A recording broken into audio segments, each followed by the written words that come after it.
For 20 years since marrying Marcus, he'd visited his mother in the States every month. What always puzzled me was that whenever I suggested visiting his mother, he'd come up with all sorts of excuses. As our 20th wedding anniversary approached, he was stuck in the States and couldn't return, so I thought I'd get a US visa and fly over to celebrate our anniversary there. But when I handed my application documents to the visa officer, he just glanced at them and rejected me. I took back the documents and politely asked him, "May I ask for the reason for the rejection?" The visa officer shook his head, pointing at my application. "Ms. Grace, this marriage certificate is fake. We found no record of your marriage registration at the county's office." Leaving the immigration office, I was still reeling. I couldn't understand why the visa officer said there was no record of my marriage registration at the county's office. I hailed a cab home, grabbed my marriage certificate, and rushed to the county's office. But the staff there simply opened it, glanced inside, and immediately sealed my fate. "Madam, the marriage certificate you handed me is fake. The official seal on it is a very crude forgery." His words exploded like a thunderclap in my ears, and my mind instantly went blank. Trembling, I took the fake marriage certificate, my ears ringing. This marriage certificate was Marcus's 27th birthday gift to me, the culmination of our 7-year relationship. Clutching the marriage certificate tightly in my hand, my eyes welled up with tears.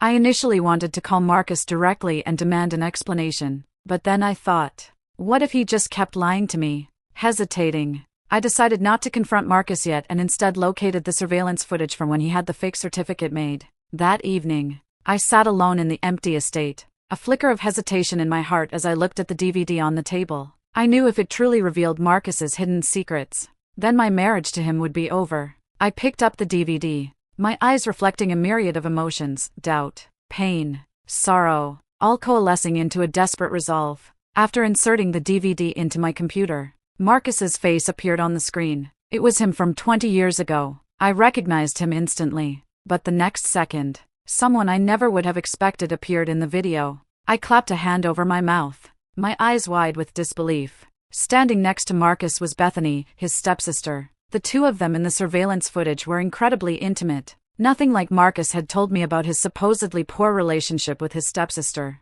Bethany seemed to say something that made Marcus smile, and then he pulled her close by the neck and kissed her. I closed my eyes, and tears streamed down my face, dripping onto the carpet. If I still didn't understand what was happening, I'd be utterly foolish. I took out my phone and contacted a private investigator. "Help me find out all the places Marcus has been to in the States over the past 20 years. The detective worked quickly. The next day, countless photos were sent to my phone. Every single one showed Bethany's face. They were walking on the beach, kissing under sunsets, and spending countless intimate nights together. No wonder Marcus had been so determined to go to the States every month for the past 20 years. It turns out he was going to be with another woman. The man who claimed to love me more than life itself had been cheating on me for 2 decades. After learning the truth, a pang of regret suddenly struck me. Perhaps I shouldn't have watched that footage. If I continued to play dumb, my marriage with Marcus could have gone on, at least in everyone's eyes. He'd still be the perfect husband. He would drive over 500 kilometers in the middle of the night just to buy my favorite desserts. Whenever I felt unwell, he'd cancel even the most important meetings to accompany me to the hospital. Once, I got lost while hiking in the mountains. He searched for me for 3 full days on that mountain, even when the police were about to give up. I buried my face in my hands and sobbed in my room all night. The next morning, I heard a noise downstairs, followed by Marcus calling my name. I wiped away my tears and stepped out of the room, immediately spotting Marcus downstairs, and standing beside him was Bethany. He smiled and waved at me, and when I reached him, he leaned down and kissed me, just like he always did. But now, knowing his true colors, I felt utterly repulsed. Grace, Bethany might be staying with us for a while. I gripped my phone tightly, my expression calm as I replied, "Of course." Marcus let out a sigh of relief, then feigned indifference as he told Bethany, "Your room is the first one on the 2nd floor. Don't wander around unnecessarily when there's nothing important." If I hadn't already known the truth, I might have truly fallen for his act. A maid took Bethany's luggage upstairs. Marcus had intended to get intimate with me, but at that moment, I couldn't even pretend anymore and simply found an excuse to return to my room. Passing's room. I noticed her belongings scattered on the floor. Her silk scarves and jewelry were quite similar to mine, but upon closer inspection, Hers were clearly of much finer quality. She seemed to notice my gaze and offered me a gentle smile. I hastily fled her gaze, rushing to my room to search through all the things Marcus had given me. Only after I finished searching did I realize that everything he'd given me had always been the lesser version. The true, higher quality items had gone to Bethany. I clenched my teeth, suppressing a sob that threatened to escape my throat, because I knew Marcus was downstairs. And if he saw me like this now, he would definitely guess what had happened. I rushed to the closet, wanting to throw away all those clothes and jewelry, but the moment I opened it, I froze. Half the clothes in the closet belonged to Marcus. Officially, we were still married. I forcibly stopped myself, compelling myself to calm down. I knew I couldn't let those two despicable people off so easily. 20 years of my life had been ruined by Marcus. Confronting them directly now would do me no good. During dinner that evening, Marcus still pretended to be cold towards Bethany, but I knew it was all an act. Marcus simply didn't want me to discover their relationship. Before bed that night, I deliberately poured out the milk Marcus had prepared for me when he wasn't looking. Sure enough, in the early hours of the morning, I heard the sound of a door opening. I held my breath, and as soon as Marcus left, I followed him. As soon as I reached Bethany's door, I heard intimate sounds coming from inside the room. Marcus, go easy. It wouldn't be good if Grace heard us. Bethany, she won't hear us. Don't worry. I gave her something. We could be doing it right in front of her, and she wouldn't even know. I clenched my fists, my fingernails digging deep into my palms. Yet I felt nothing. Suppressing the rage in my heart, I half-crouched by the door, continuing to listen to the sounds from inside. Marcus, when are you going to talk to her about the IVF procedure? I can't wait to see our baby. Don't worry. I'll talk to her tomorrow. Then we'll put our IVF baby into her womb and have her carry it. That way you'll have your own child and won't be punished by God. My eyes suddenly widened, and my breath hitched for a moment. When I returned to my room, a strong wave of nausea washed over me. I rushed to the bathroom and threw up everything I'd eaten that night. I never imagined he brought Bethany back this time just to use my womb to have a child. I vomited all night until I felt Marcus was about to return. Then I quickly lay in bed, feigning sleep.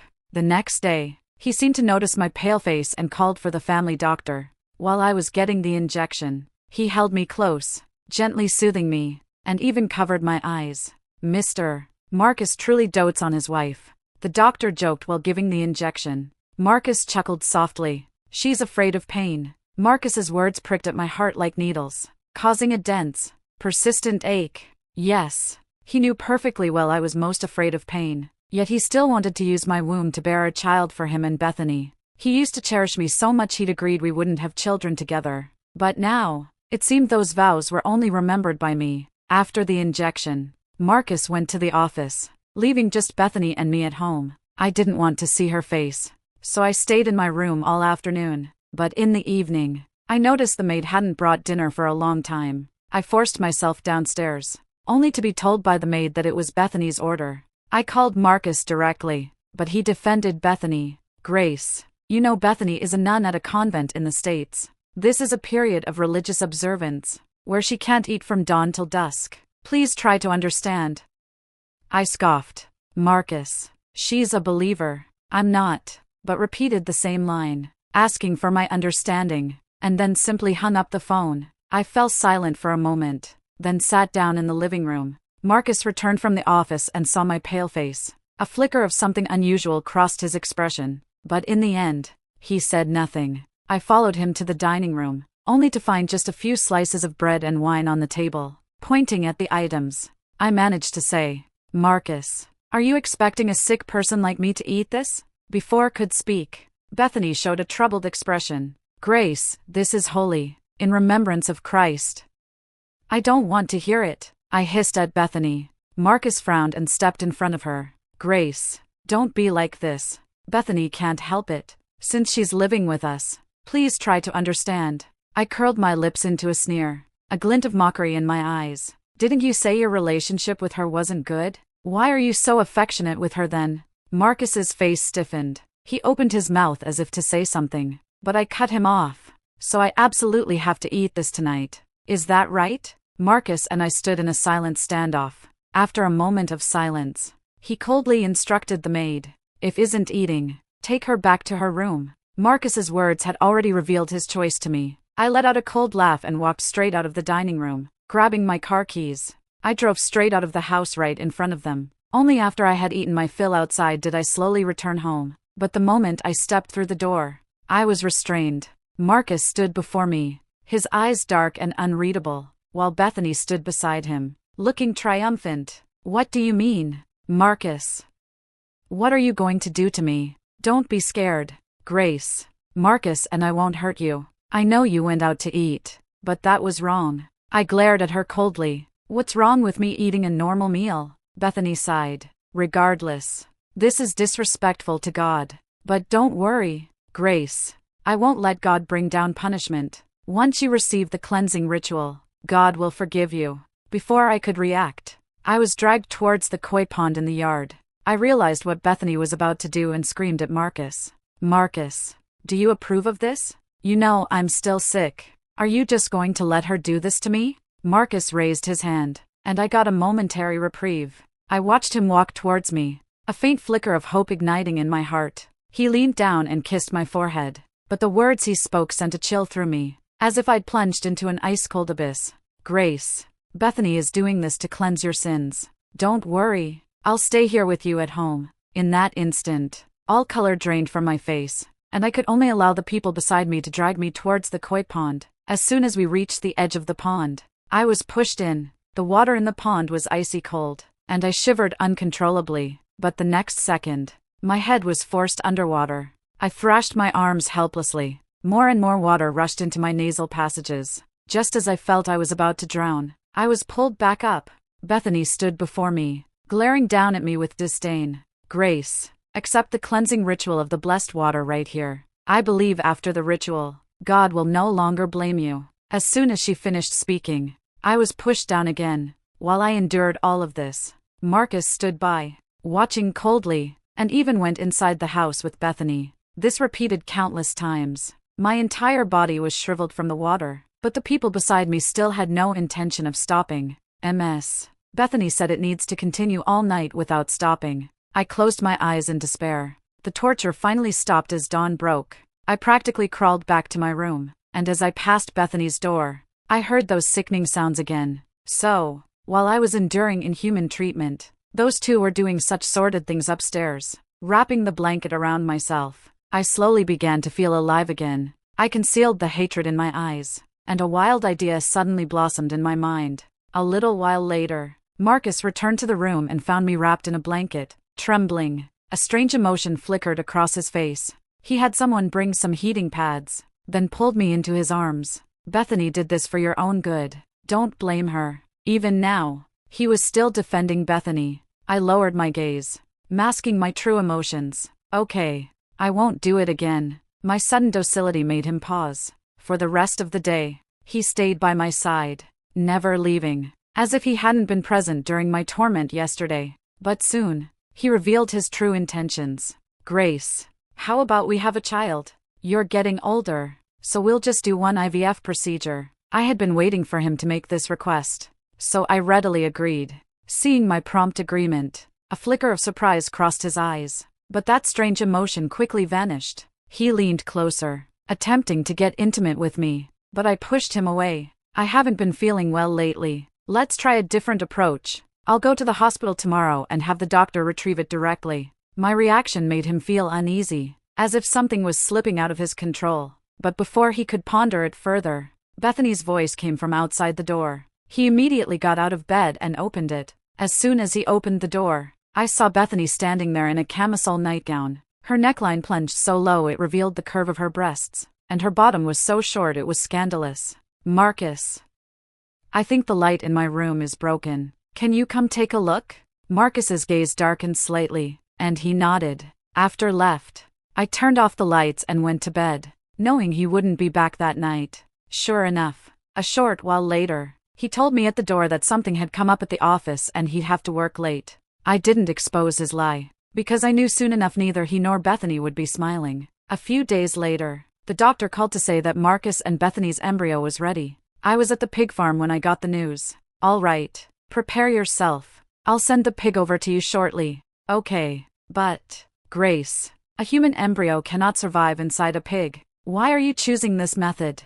Hearing the doctor's question, I burst out laughing. It certainly can't survive, but it'll be enough to utterly disgust those despicable two. I hung up the phone and pointed at the fattest sow in the pig farm. This one. Send it to City General Hospital. The next day, Marcus told me all preparations were complete and now they just needed to implant the embryo. Before I entered the operating room, he knelt by the gurney, holding my hand, his eyes full of concern. Grace, if you feel unwell anywhere after the surgery, you absolutely must tell me. To me, nothing and no one is more important than you. Hearing his words, I couldn't help but laugh inwardly, though I showed no emotion on my face. The doctor pushed me into the operating room, and outside, Marcus and Bethany couldn't even wait for the door to close before they embraced. I averted my gaze, but a secret anticipation flickered in my heart. After all, I had painstakingly prepared a grand gift for Marcus.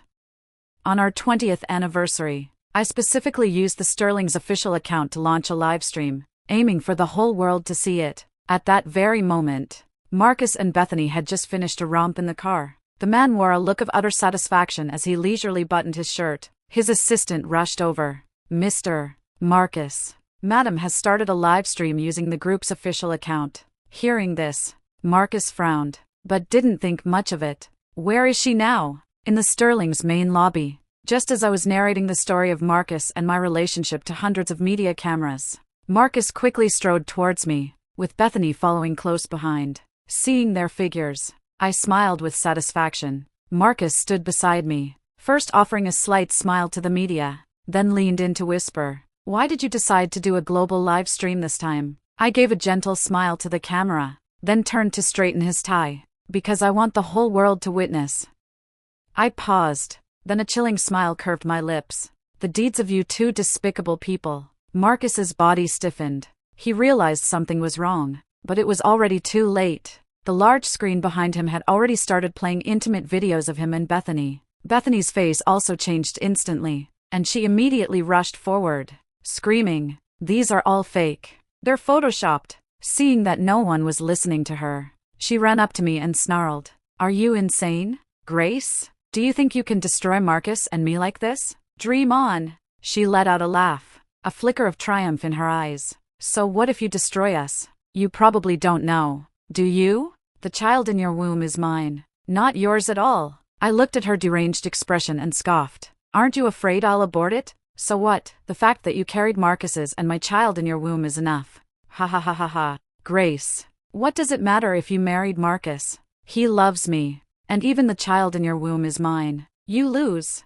I raised an eyebrow. "Oh, really?" I waved my hand, and someone led the sow onto the stage. Immediately, the large screen started playing a video of the doctor implanting the embryo into the pig. "You should be very familiar with the number 2308, right? The doctor told me it was the number you personally chose." I lightly tapped her face. "What a shame, Bethany. You'll be disappointed. I didn't carry your child. It is carrying your child." I pointed at the sow on the stage. Bethany's smile suddenly froze, her eyes wide with disbelief. "You think I'll believe that?" I scoffed, pointing at the surveillance footage playing on the large screen. "Of course you don't have to believe it, but the fact is, Marcus's and your child is currently inside a pig. However, it will die soon." I paused, then leaned closer to Bethany and whispered, "Because pigs can't carry a human baby to term for you." Bethany stumbled back a few steps, muttering, "Impossible, impossible. You're lying to me." She lunged at me, but I kicked her down to the ground, looking down at her from above. "I'm not pregnant at all, and I would never carry a child for you and Marcus. You thought you could scheme against me with this method? Dream on." Marcus stood rooted to the spot, his face terribly grim. I picked up the microphone again and gave a slight smile to the media. "Ladies and gentlemen, the main purpose of my live stream today is to divorce Marcus. He'd already gotten involved with his stepsister 20 years ago, and they've maintained an illicit relationship for 2 decades. This marriage sickens me, so I hope, with all of you in the media as my witnesses." Before I could finish, the microphone was snatched from my hand. Marcus pulled my waist tightly with one hand. He raised his head, jaw clenched, and spoke to the crowd in a deep voice. "Ladies and gentlemen, let's end today's live stream here. I believe there might be some misunderstandings between my wife and me. We will hold another press conference once we've resolved them." After saying that, he dragged me towards the exit, with all the media trailing behind us. Mr. Marcus, could you please explain the video we just saw? Was that really you in the video? Also, what a mess. Grace just said, is it true that you intended to use her womb to have a child for someone else? Do you know that's illegal? Mr. Marcus, you've always had the image of a doting husband. So, was that image fake all along? Have you not loved Ms. Grace for these past 20 years? Hearing that question, Marcus suddenly stopped, making even me pause for a moment. I had expected him not to answer any questions, but he stopped specifically to address the last one. The person I love is Grace, and that will never change. For the past 20 years, she has been the one I deeply love. You don't need to question that. As for the other matters, we will clarify them once we've sorted things out. After saying that, he pulled me into the car. The car door closed, completely cutting off the sounds from outside. He glanced at me, as if he had 1,000 unspoken words he wanted to say, but after a moment of silence, he turned to the driver. Take us home. Back home. I found Bethany was also there. The moment she saw me, she rushed forward. You bitch! She raised her hand to strike me, but intercepted her mid-air, forcefully pushing her away. Enough! Bethany staggered back a few steps, looking at Marcus in disbelief. Marcus, are you defending her? Didn't you see her implant our child into a pig? Why are you still protecting her? I hadn't expected Marcus to still protect me, especially since I had completely exposed him now. No matter what, she's still Grace, your sister-in-law. Go back to your room and let me talk to her properly. A flicker of resentment crossed Bethany's eyes, and after shooting me a hateful look, she went upstairs. I had braced myself for an argument with Marcus, but instead, he took my wrist, gently caressing it, and softly asked, "Did I hurt you when you pulled me?" His reaction was completely unexpected. I froze for a moment, then immediately pulled my hand away. Let's get a divorce, Marcus. Seeing no reaction from him, I suppressed the unease in my heart and continued.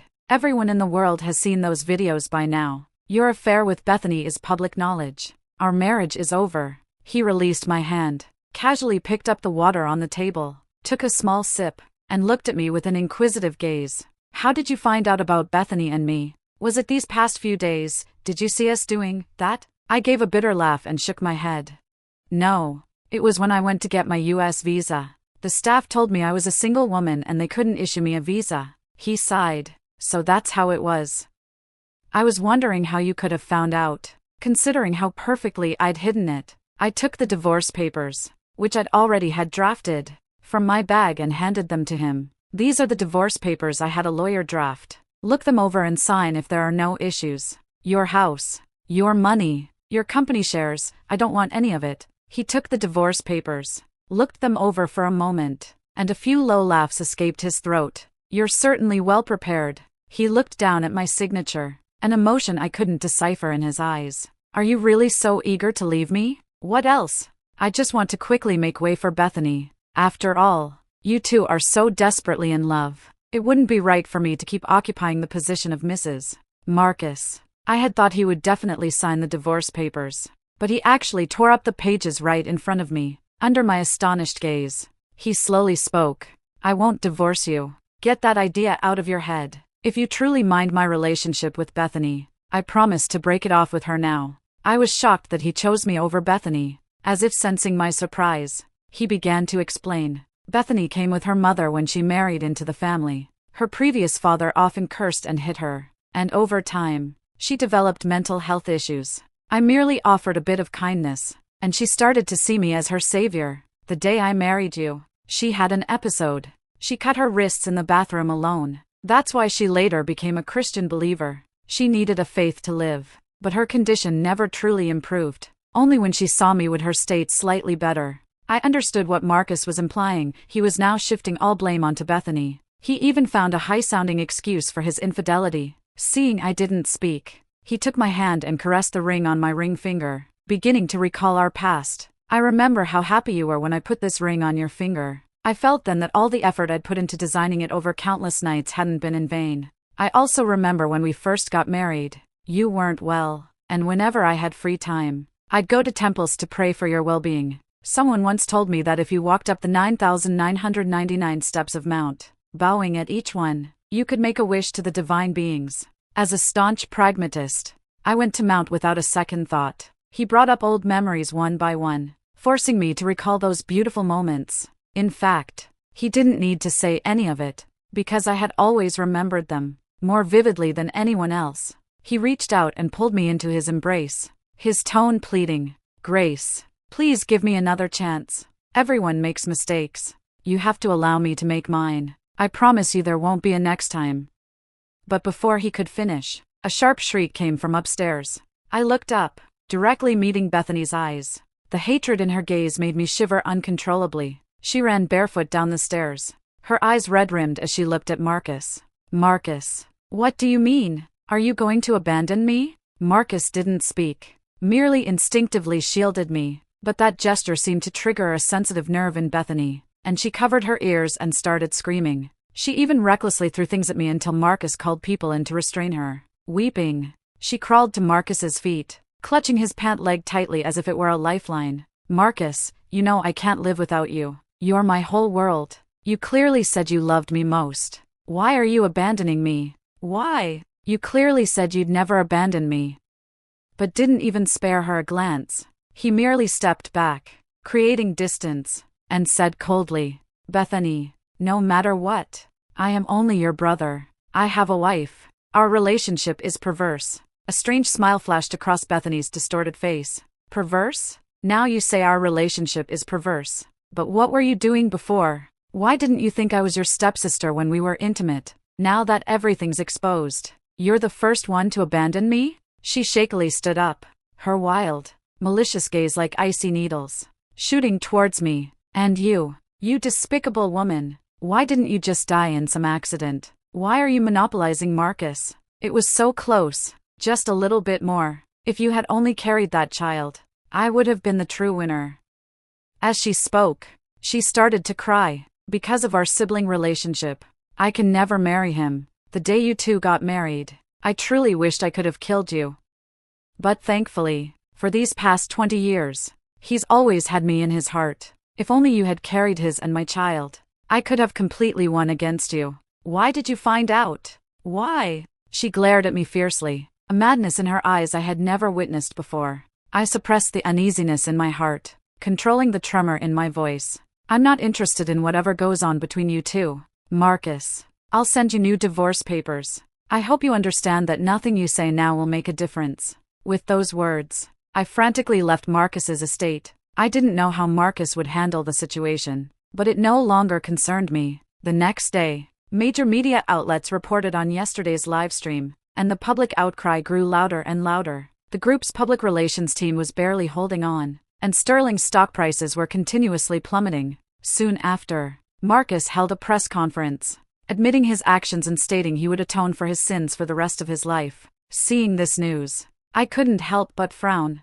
I hadn't expected Marcus to still be unwilling to let go. Not long after his press conference, I immediately went to the local press. In the newly published newspaper, I explicitly stated that I would not forgive Marcus, and my only demand was a divorce. As soon as the newspaper was published, it caused another uproar, and public outcry became overwhelmingly one-sided. This was exactly what I wanted to see. I knew it would be difficult to successfully divorce Marcus on my own, but by leveraging the public outcry, he would ultimately be forced to agree to the divorce under pressure. Leaving the local press, I breathed a sigh of relief, thinking this matter was finally coming to an end. But just as I was about to get into my car, a woman wearing a baseball cap rushed towards me. She was so fast that she was right in front of me before I could even react. It was then that I realized she was holding a knife. Just as I thought I was doomed that day, a figure shielded me. Seeing fall to the ground, my heart jolted, and my eyes filled with shock.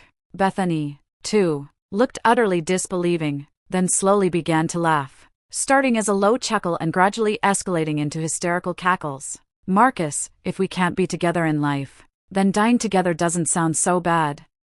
Before I could fully recover from the shock of Marcus being stabbed, I saw Bethany raise her hand and violently plunge a knife into her own abdomen. Countless drops of blood splattered onto my face, staining my vision red. Watching, spitting blood, still struggling to crawl towards Marcus, a strange sorrow washed over me. I sank to the ground, unable to fully process what had happened for a long time. Marcus was rushed to the hospital by passers-by, while Bethany stopped breathing before the ambulance even arrived. At the door of the operating room, I helplessly closed my eyes. The turn of events had completely exceeded my expectations. I hadn't imagined Bethany would be so utterly deranged. Looking at the words in above the operating room door, I sighed. I certainly hated Marcus, hated him for deceiving me for 20 years, but I never wished death upon him. Moreover, the global livestream had already dealt a massive blow to Sterling, and my revenge was complete. But I had still underestimated Bethany's feelings for Marcus. I never thought she loved Marcus so much that she was capable of murder. After an unknown amount of time, the operating room light finally went out. I immediately rushed forward, looking at the doctor with a tense expression. "How is he, doctor? Is he going to be all right?" "Rest assured, the wound isn't life-threatening, so he's out of danger. However, due to significant blood loss, he won't be able to leave the ICU for a while." Hearing those words, "out of danger," I let out a heavy sigh of relief. It was a relief that Marcus was all right. If he had truly lost his life saving me, I don't think I'd ever recover. Marcus was transferred to the ICU, but thankfully, he woke up the next day. I told him about Bethany's death, but there wasn't a hint of emotion in his eyes. Instead, he asked me, concerned, "Were you hurt that day?" I froze for a moment, a flicker of confusion in my eyes. "Aren't you sad that Bethany is dead? You two shared over 20 years of history. Don't you feel anything at all?" "Grace, my feelings for her don't even compare to a fraction of what I feel for you. If I had known you'd discover what was going on between us, I wouldn't have gone to the States this time for anything." Hearing his words, I quirked my lips. "And then? You planned to keep lying until I died, didn't you?" A flicker of pain crossed Marcus's eyes. "I was too confident, but I truly love you. Grace, please don't leave me. Just give me one last chance. I swear I'll never betray you again." I believed Marcus might still have loved me, but I didn't want that love anymore. The moment he was willing to hurt me for Bethany, I had completely given up on him. "Marcus, there's no future for us. I'm very grateful you saved me this time, but it's just gratitude, nothing more. You're awake now. Have your assistant find a private nurse to look after you." After saying that, I stood up, intending to leave. As I turned, he grabbed my wrist. I knew what he meant, but this time, I absolutely couldn't look back. I pulled my hand free and walked towards the door. "The public outcry is growing. Marcus, if you want to protect the Sterling, divorce me quickly. I've said all I need to say." With that, I closed the door behind me. A few days later, I received a message from Marcus. "Let's meet one last time. I'll sign the divorce papers at the press conference." "Just as you wish." 3 days later, I arrived at the press conference on time. From the moment I appeared, Marcus's eyes were fixed on me. He first admitted his mistakes to the media, then apologized to me in front of everyone. After his assistant brought over the divorce papers, I signed my name without hesitation. When I looked up, I saw his pen hadn't moved for a long time. I thought he was going to back out again, but he just looked up at me suddenly. Speaking with difficulty, "You've handled your immigration paperwork, so you're never coming back, are you?" I nodded. "Yes, I want to start a new life somewhere else." Marcus's hand clenched into a fist. After a long silence, he offered me a slight smile, though endless bitterness lay hidden behind it. "I wronged you." He signed his name with a swift stroke, and we exchanged the divorce papers in front of the media. As soon as the press conference ended, I took a car to the airport. While waiting to board, I glanced through the divorce papers in my hand. I discovered that Marcus had surprisingly given me the majority of his assets. My movement paused, but I understood it was too late now. The agreement was already in effect. I took out my phone and called my lawyer. "Mr. Daniel, I'd appreciate it if you could manage the assets I received from the divorce. This money can be used for any charitable causes." After giving these instructions, I put the divorce papers into my bag and walked towards the plane. With a roar, the plane slowly ascended into the sky. I waved at the scenery outside the window, bidding farewell to the city. But farewell wasn't about forgetting. It was about moving on to the next chapter with a better outlook. I fastened my seatbelt, securing all my hopes for a new life. Thank you for watching. If this story resonated with you, please subscribe and share your thoughts in the comments. Your support is the greatest motivation for us to share more stories of women's power. This is Love and Fist.